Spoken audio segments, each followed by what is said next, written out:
Muy buenas noches, amigos, y bienvenidos a Pasaje a lo Desconocido.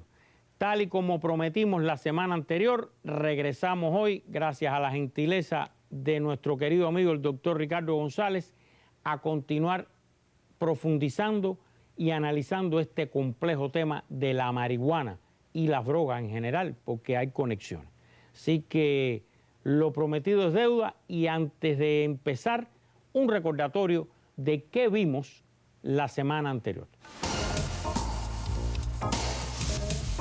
Los que defienden la legalización usan es que, usted lo mencionó al inicio ya, de manera general, que es una sustancia, que la marihuana es algo que no provoca adicción, que pueden fumar un cigarro hoy, a diferencia del alcohol, que crea una adicción mayor. Yo diría que en su forma primitiva de consumo, con la marihuana que se cultiva silvestre o qué sé yo, lo que anda por un 3% de concentración de los principios dañinos. Y sin embargo, en los últimos 20 años ha habido un incremento de esos principios dañinos que de un 3% han llegado a 20 y 40%. Y ha venido... Discúlpeme, eso quiere decir que la marihuana de hoy, a diferencia de la silvestre, ¿cómo es la diferencia? Es mucho más potente en el sentido, bueno, de todas sus virtudes y defectos, pero... Mucho más potente.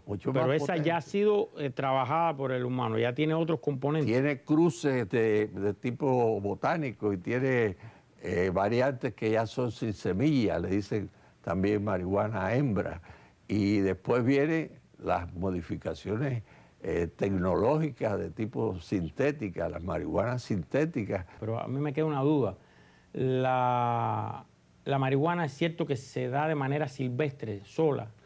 Totalmente cierto, desafortunadamente, porque en todos los países hay esa facilidad de producirla, en cierta forma disimular el cultivo, porque se parece inclusive a otras plantas. Ahora, se argumenta que la marihuana tiene un uso médico porque es una especie de analgésico o que ayuda a aliviar los dolores, y que es más sana, por ejemplo, que la morfina, porque no tiene ninguna sustancia artificial ni tiene química. Y entonces se habla de la marihuana medicinal. ¿Qué hay con eso? Se está usando para diferentes trastornos y hay reportes, en cierta forma algo anecdóticos, de diferentes efectos positivos sobre la salud, que en casos desesperados había que tomarlos en cuenta, pero no para generalizar su uso en la forma global. Un poco el razonamiento es que con lo que hay hoy hay cosas mucho menos dañinas y tóxicas para esos efectos que puede tener. ¿Es así? Esa es la esencia. Y además, muchos elementos absolutamente inocuos que pueden tener esos mismos efectos y que se derivan de la marihuana. Es decir, yo no pienso que es honesto que un científico diga que porque una sustancia se deriva de una droga que crea problemas serios, se puede objetar el estudiar esa sustancia para obtener, pero la forma en que se ha usado hasta hace muy poco tiempo es mandando fumar a la gente la marihuana, está consumiendo todos los aspectos negativos. Se ha estudiado mucho eso actualmente, se sabe que hay diferencia entre la marihuana de antes y la de ahora, la marihuana sintética inclusive, la marihuana hembra, la marihuana sin semilla. Esto ha sido una explosión de conocimiento en los últimos 10 años sobre todo. Esa persona que usa la marihuana de forma recreacional, ¿no? ¿Qué efectos dañinos le provoca a una persona que consuma marihuana, como usted la ha descrito? No es que haya algo que se pueda aislar en un futuro, sino como la consumen ahora. En el uso recreacional hay algo que es importante conocer. Ese es el más peligroso para la gente joven, para las nuevas generaciones. Y está demostrado, y eso es de los últimos 3 años, 4 años quizás, demostrado fehacientemente que el comienzo de la marihuana, el comienzo del uso, implica más peligro mientras más temprano es el inicio del consumo. Produce, por tanto, una demencia temprana en niños menores de 18 años. Después de los 18 años produce otros problemas, pero ya ese solo es para quitarle el sueño a cualquiera. Es decir, Si un muchacho empieza a consumir marihuana, mientras más temprano lo haga, más peligro corre. Y esos daños son irreversibles. Estoy hablando de desencadenar esquizofrenia en personas que tienen cierta predisposición. ¿En qué sentido? Que tienen algunos familiares con esa enfermedad, pero si no consumen una sustancia que desencadene el cuadro, son personas saludables toda la vida. O sea, que en ese caso la marihuana desencadena, pero tenía predisposición. Exacto. Tenía predisposición, pero lo no hay que ir muy lejos, Taladriz. Si yo hubiera consumido marihuana, yo no estaría aquí ahora hablando como especialista en este campo, estaría en otra situación humana, porque hubiera enfermado. Yo tengo predisposición. Y bueno, aquí está con nosotros el doctor Ricardo González, miembro de la Academia Cubana de Ciencias, y yo diría que uno de los padres fundadores de este programa. Gracias a ustedes, doctor, por todo lo que ha hecho en estos 20 años en general y en particular por este programa y por repetir estar aquí. Y gracias a ti por los esfuerzos extraordinarios que has logrado educar a muchas personas. No, educan ustedes, yo soy el puente para que ustedes muestren la grandeza de nuestros científicos. Doctor, voy a citarle a usted de memoria, de las veces que usted ha estado aquí. Usted mencionó en varias ocasiones mencionó aquí una palabra, una frase que a mí no se me olvida. Drogas porteras. ¿Qué es eso? Eso es algo que se subvalora mucho y que tiene que ver con el concepto de las drogas como sistema. Si usted hace una encuesta en cualquier país de las Américas y pregunta qué cosa es una droga, se va a dar cuenta que la mayoría de las personas consideran drogas a las sustancias ilegales, ilícitas, que son muy dañinas, pero olvidan otras que son legales y que también hacen daño, pero un daño menos evidente para la comunidad, como por ejemplo morir de una enfermedad maligna, como pasa a veces con el tabaco. ¿Cuál es la significación que esto tiene? Se olvida una cosa muy importante. La angustia de un padre no tiene que empezar cuando sabe que su hijo de 16 o 17 años está consumiendo un pitillo de marihuana. La angustia tiene que empezar cuando sabe que a los 12 o 13 años está fumando cigarros de tabaco o está bebiendo antes de los 18 años. Ojo, la mayoría de las personas, bueno, yo no puedo decir que es la mayoría, pero sé que es muy frecuente, que inclusive venden bebidas alcohólicas. Usted le pregunta en Cuba, ¿cuál es la edad en que se permite que un muchacho compre bebidas y toma bebidas? Y le van a decir que 16 años, y es 18 años, hace más de 12 años que es 18 años, por un decreto del Consejo de Estado. O sea, ¿es ilegal vender bebidas a alguien que tenga 17 años? Absolutamente ilegal. Y ahora, últimamente se hizo una promoción de eso. La mayoría de los lugares han quitado la promoción, la dejaron para el tabaco. Sí, a menores de 18 años no se le... Bueno, idóneamente no se le debe vender. Pero para el alcohol, la mayoría de la gente piensa que es a los 16 años.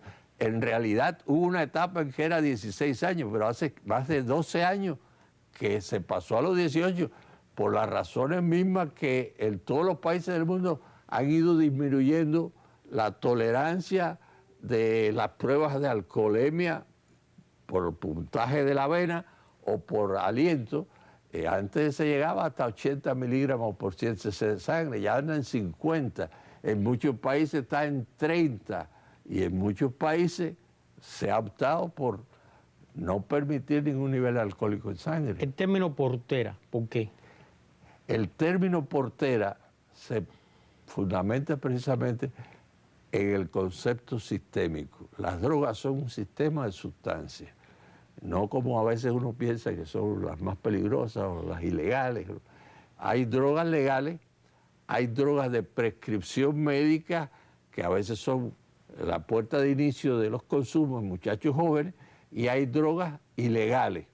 Bueno, pero hay drogas legales y hay drogas de prescripción médica que son tan peligrosas como algunas drogas ilegales. Entonces, el concepto de portera es que el muchacho no empieza habitualmente por una droga ilegal o fatalmente dañina. Empieza por otras cosas. Empieza a veces por la pastilla que coge en su casa de los botiquines de los padres sin saber ni qué cosa es. No discrimina qué tipo de sustancia es, ni si es un antibiótico, si es un analgésico, si es un psicofármaco, si tiene efectos sobre la psiquis o no lo tiene, y sobre todo no sabe los daños que puede producir. Entonces toman, así como empieza eso, en estos momentos los porteros más importantes en la experiencia mía, para el consumo de muchachos jóvenes, es precisamente del botiquín de los padres, que nadie toma precauciones. Y yo debo admitir que yo tampoco las tomé en mis tiempos cuando yo tuve que hacer esa función de supervisión de los hijos. Yo realmente no tuve en cuenta eso. ¿Y la marihuana en qué categoría? ¿Es una droga portera, ¿no? Es la portera más importante después del alcohol para las sustancias como la heroína, como la propia morfina. A ver si lo entendí. Portera porque el consumo habitual lleva a alguien a abrir la puerta de una más fuerte. Sí, la necesidad de una más fuerte. Porque ¿es así? El concepto de portero es el concepto mundial. El portero realmente para lo que está es para abrir las puertas en diferentes lugares. Y ahí es donde está el concepto. Le abre la puerta a otras drogas cada vez más potentes. El portero más importante de todos es el tabaco. Le abre la puerta al café. Aunque el café tomado con moderación... Eso hizo época. Aquí ese programa suyo, los dos programas que del café hicieron época. Bueno, el café tomado con moderación no crea problemas de ningún tipo, inclusive puede ser de ayuda en algunas enfermedades. Pero si se toma en exceso, bueno, usted ha visto la frecuencia con que las personas toman café cuando encienden un cigarro o viceversa. Encienden el cigarro y toman café, o toman café y encienden el cigarro. Eso es por un mecanismo portero.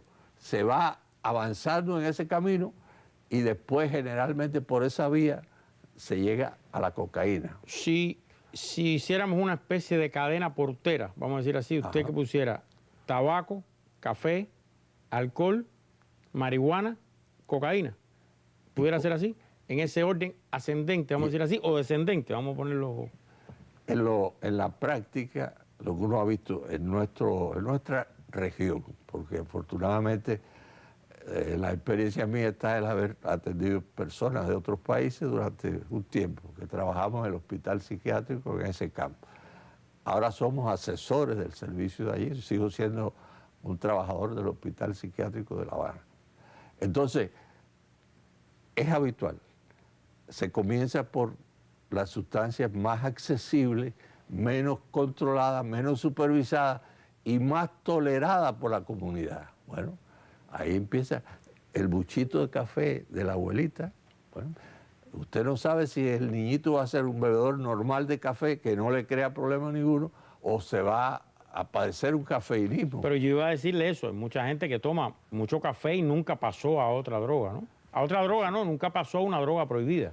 Exactamente, ese es un razonamiento. Pero hay mucha gente que toma café, incluso que toma café y fuma y nunca pasó a, nunca abrió esa puerta, nunca le hizo el efecto portero, ¿es posible? Es un razonamiento propio de un profesional universitario. No, abogado. No, pero es que... Eso es importante, pero depende de un mosaico de factores, porque esta es otra cosa importante. El problema de las drogas no es un problema de salud pública ni del Ministerio de Justicia, es un problema de todos los sectores de la sociedad, empezando por los padres que tienen que preocuparse más con relación a la supervisión de sus hijos, con quién sale mi hijo, a qué hora sale, cuándo regresa, hasta cuándo le doy permiso, hembra o varón. Esos son millones de factores. Y si hay muchos que combinan, ya sí se pasa del café a otras cosas. Si no, afortunadamente no. Eso mismo, un padre, una madre, unos abuelos, una familia. Vamos a tratar de, yo sé que esto le puede dar para un libro, de qué indicios debe preocuparse con un adolescente, qué debe ser motivo de su atención o de su interés como familia. En este tema me refiero de las drogas. Sí, yo pienso que sí, que eso además es algo que muchas personas preguntan, a pesar de que se ha hablado sobre esto en diferentes tipos de medios de difusión y en las escuelas, se ha trabajado sobre esto, realmente con interés. Pero la cuestión básica está en que muchas personas no le dan atención a eso, porque tiene un principio que es tremendamente dañino. Eso no me va a pasar a mí, ni le va a pasar a mis hijos. Cuando ven una persona enferma, deteriorada, con un problema de adicciones graves de muchos años, lo primero que dice es, eso no es problema mío, eso no me va a pasar a mí ni a mis hijos, estoy seguro, tranquilo, porque yo he dado buenos... Eso es falso. El poder de los paraiguales es mayor que el poder de los padres cuando uno tiene cierta edad. Entonces, es un mito pensar que eso no va a ocurrir. Hay que estar, ojo avisor, los mexicanos dicen, hay que estar mosca con los hijos. Ese es el término mosca. Hay que saber con quién están saliendo, qué hacen los compañeros, qué hábitos tienen los compañeros, cómo es la familia de los compañeros, qué nivel de exigencia tienen con sus hijos, qué ejemplos hay en la familia de los compañeros sobre este tema. Después hay que ver si hay picadura de tabaco antes de tener 18 años, si hay picadura en los bolsillos, hay que sentir, hay que saber oler el aliento tabáquico, el aliento alcohólico. Cualquier menor de 18 años que tenga aliento alcohólico, ahí anda la cosa preocupante, hay que supervisar, hay que orientar, hay que guiar. Después vienen cosas un poquito mayores y empieza a salir con personas muy raras, muy diferentes a como es el muchacho, y empieza a salir por tiempo indefinido, los padres lo dejan, no le ponen un horario de entrada. No, y lo mismo a muchachos que a muchachas, eso es un peligro extraordinario. Y por otra parte, no sabe identificar algunos signos que ya se han hablado mucho, pero todavía no se identifica. Se queda en la boca, dilatación de la pupila, cambios bruscos en el sueño, cambios bruscos en la alimentación, de una ausencia de apetito total a un consumo masivo de alimentos, después comportamientos imprevistos de tipo agresivo, lo que estábamos diciendo ahorita, y viene también el hecho de que a veces una verborrea, un hablar muy rápido, sin ningún contenido importante, reiterado. ¿Qué pasa con mi hijo? No es el mismo hijo mío. Hay que tener los ojos bien abiertos. Y después, pues si se empiezan a ver cosas extrañas en la casa, latas abolladas de refresco con unos huequitos, esos son pipas para consumir cualquier tipo de sustancia. Ahora, hay un tema que yo no quisiera dejar de abordar. Yo sé que usted es un doctor, médico, científico, y este es un tema que es un poquito más económico-social. Hay tesis en lugares donde se ha legalizado cierto tipo de droga, no solo la marihuana, de que si usted legaliza la marihuana, elimina el negocio ilegal, o sea, la mafia, que vive de la venta de una sustancia ilegal.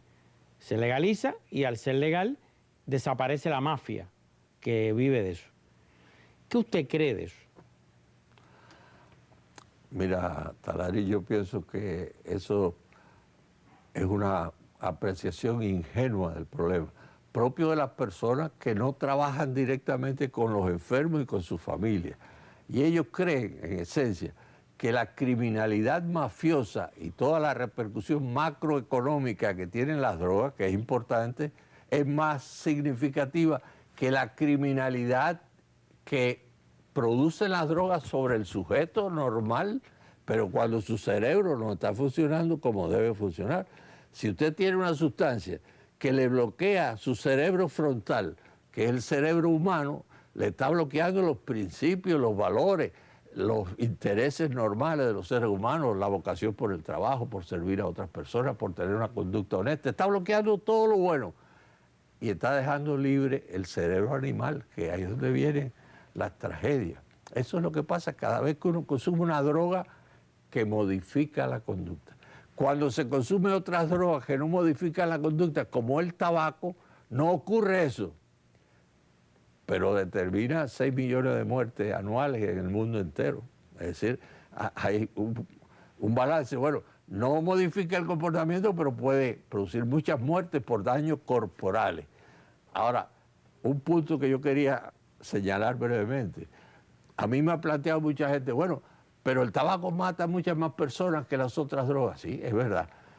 Pero hay un aspecto que hay que entender. El adicto o el consumidor indebido de sustancias que modifican la conducta, fíjense que no estoy hablando solo del alcohólico enfermo, cada vez que uno se embriaga está teniendo un consumo indebido de alcohol. Eso no es beber social. Beber social es sin embriaguez. Cuando uno se embriaga está teniendo un consumo indebido. En esos casos, lo que tienen que saber las personas es que la muerte no es física, la más temida, es una muerte espiritual. Esa familia que tiene un hijo adicto a la marihuana, o adicto al alcohol, o adicto al crack, adicto a cualquier cosa que haya por ahí, su hijo muere cada vez que está en consumo. Cada vez que llega de la calle bajo el efecto de la droga, muere, pero muerte psicológica. Pero duele y hace sufrir. Y en eso es lo que hay que pensar cuando uno piensa en legalizar la marihuana.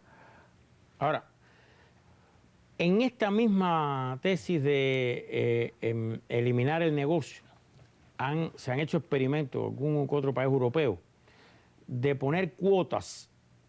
O sea, vamos a legalizar la venta de la droga y se pone en una farmacia una especie de cuota que le toca a cada persona al mes. Le toca tanta marihuana o tanta cocaína al mes.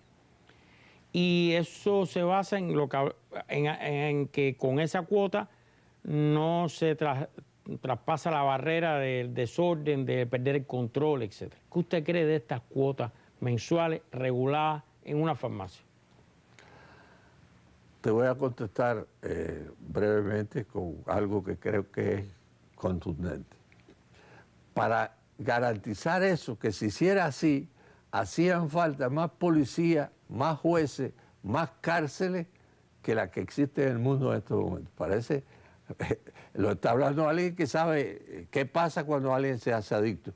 Lo que se ha hecho en muchos países, cuando se ha autorizado, por ejemplo, sembrarla para consumo por tener una enfermedad, es que han visto que después hay 50 lugares autorizados y 350 que son ilegales, lo que pasó en Estados Unidos.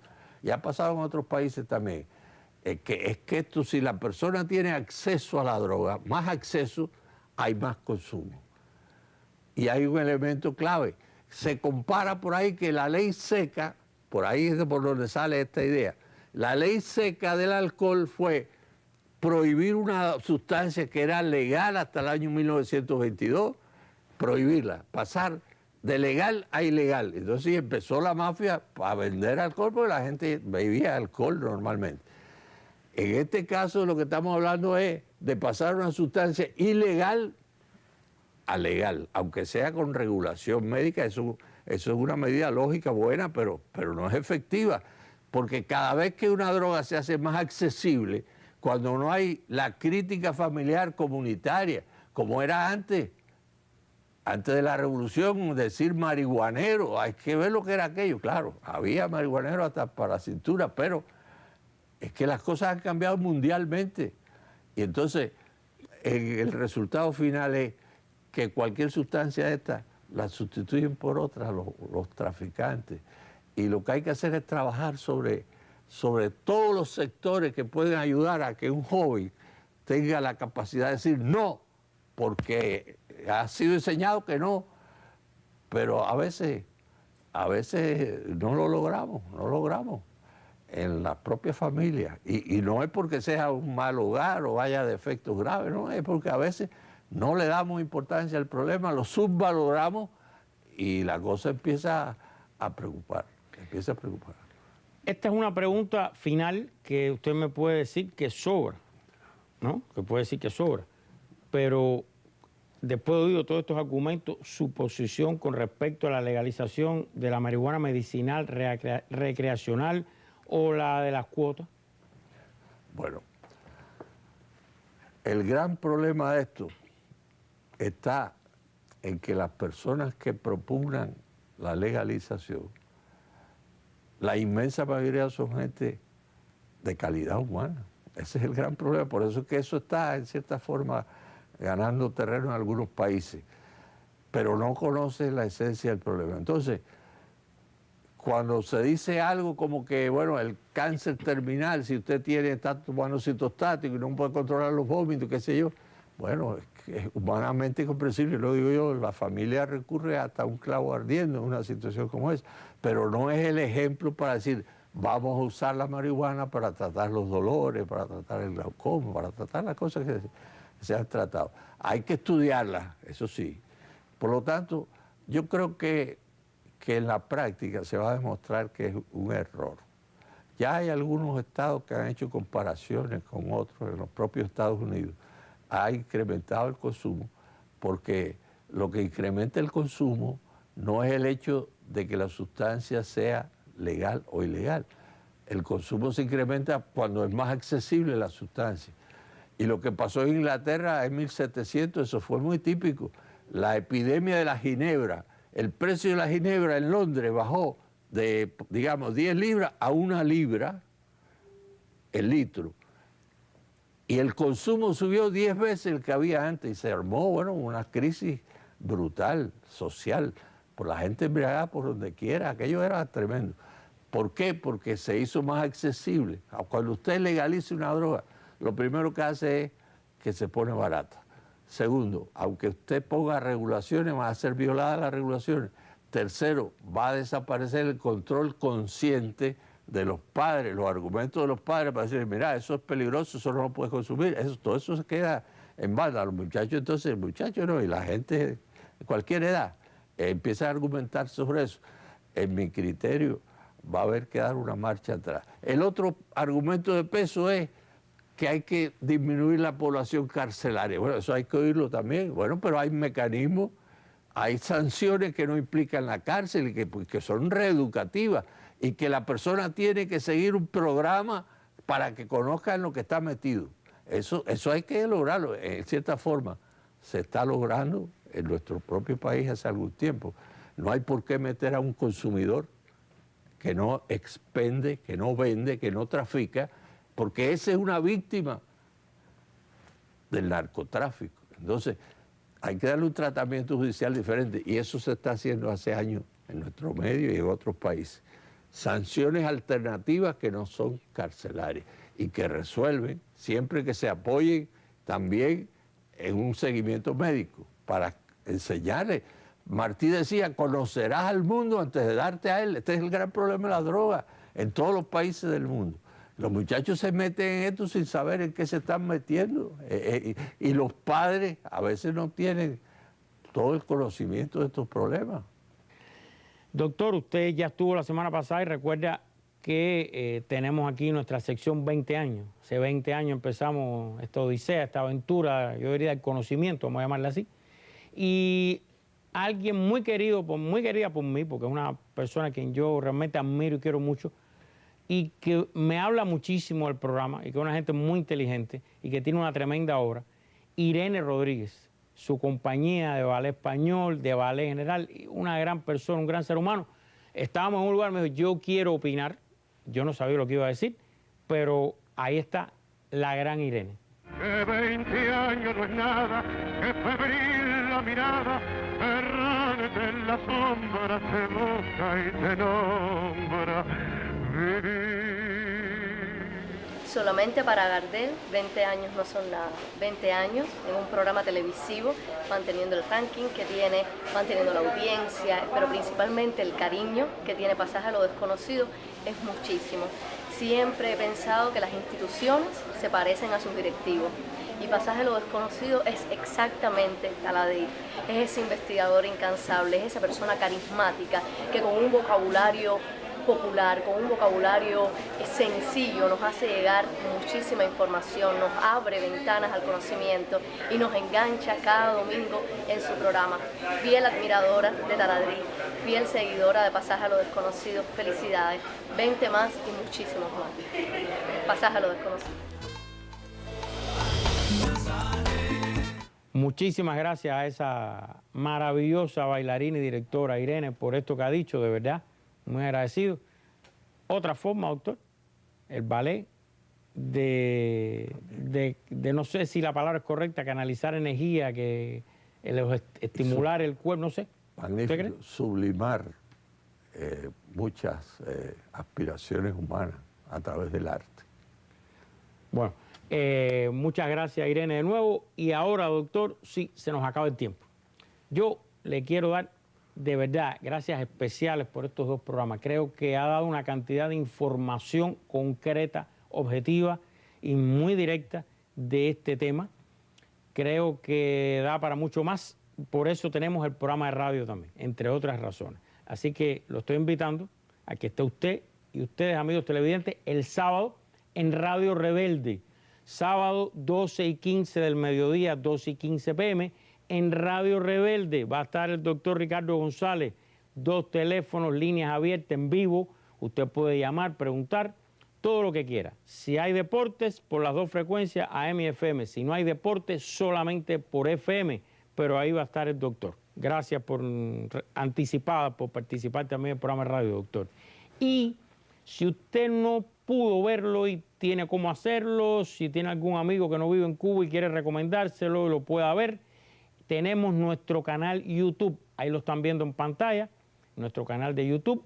Con ayuda y con mucho esfuerzo estamos poco a poco subiendo los programas para que puedan volver a verlo, recomendárselo a alguien. Ahí tienen otra posibilidad más. Y ahora sí, doctor, se nos acabó el tiempo. Infinitas gracias. Por favor, manténgase como siempre tan activo y tan útil a nuestra sociedad. Y ahora ustedes, amigos televidentes, sí, nos queda solamente el programa de radio. Pero después que escuchen al doctor en el programa de radio, llamen y pregunten o participen. Entonces sí, les invito a que miren, sigan leyendo, sigan buscando información, sigan profundizando, sigan analizando este tema. ¿Para qué? Para que, como siempre les pido, al final saque usted sus propias conclusiones. Buenas noches.